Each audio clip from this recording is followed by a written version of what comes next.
Ujung-ujungnya kekristenan itu bukan apa yang kita tahu, bukan berapa banyak yang kita tahu.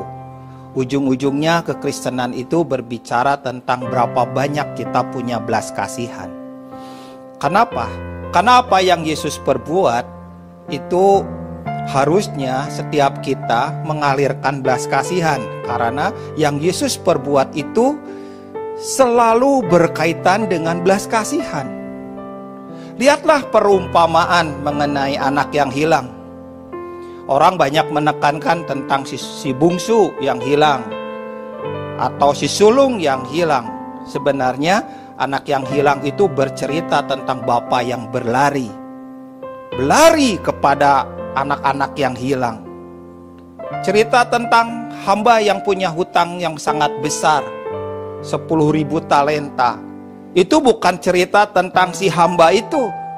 Bukan cerita ketika dia melihat ada temannya punya hutang 100 dinar, maka dia mencekiknya dan berkata, bayar hutangmu. Perumpamaan itu cerita tentang raja yang bermurah hati, raja yang berbelas kasihan. Jadi kekristenan itu ujungnya bukan apa yang kita tahu. Kekristenan itu ujungnya tentang belas kasihan. Jadi kalau di dalam diri kita ada belas kasihan, maka lihat cara melihat segala sesuatu, cara menyentuh segala sesuatu, bahkan cara kita melayani pun tuh beda semuanya. Tapi kalau di dalam kita nggak punya belas kasihan, maka ketika kita melihat ada orang yang salah, ada orang yang berbuat dosa, ada orang yang melakukan pelanggaran, maka hati kita minimal akan mengadili. Sangat beda sekali kalau orang hidup dengan belas kasihan. Dan orang yang punya belas kasihan itu tanda-tanda kedewasaan itu makin tambah bermunculan dalam hidupnya. Karena itu coba lihat, ketika kebenaran tanpa belas kasihan, kebenaran menjadi kejam. Selalu menghakimi, selalu mengadili, selalu berkata kamu salah, kamu tidak sesuai, punya standar yang tinggi.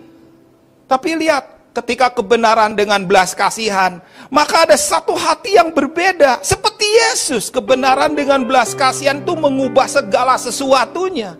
Ketika ketemu dengan perempuan yang berdosa, apa yang Yesus lakukan? Hai perempuan, adakah yang menghukum kamu? Tidak ada, Guru.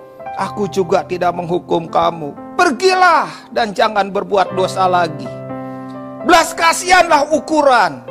Jadi di dalam komunitas ini, dalam gereja ini juga akan diukur. Bukan diukur berapa banyak jemaatnya, bukan berapa banyak persembahannya, bukan diukur berapa banyak belas kasihan yang ada padamu.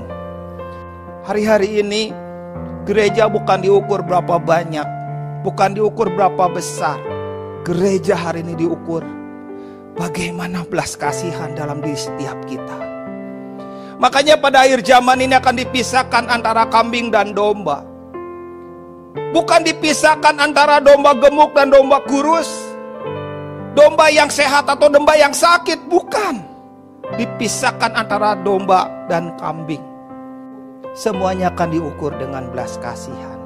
Semuanya diukur dengan belas kasihan. Bukan dengan banyak sedikitnya, bukan dengan besar kecilnya, bukan diukur dengan apa yang kita tahu, tapi semuanya akan diukur dengan belas kasihan. Dalam Matius 9 ayat ke-13, ayat ini berkata, jadi pergilah dan pelajarilah arti firman ini. Yang ku kehendaki ialah belas kasihan dan bukan persembahan. Karena ku datang bukan untuk memanggil orang benar, melainkan orang berdosa.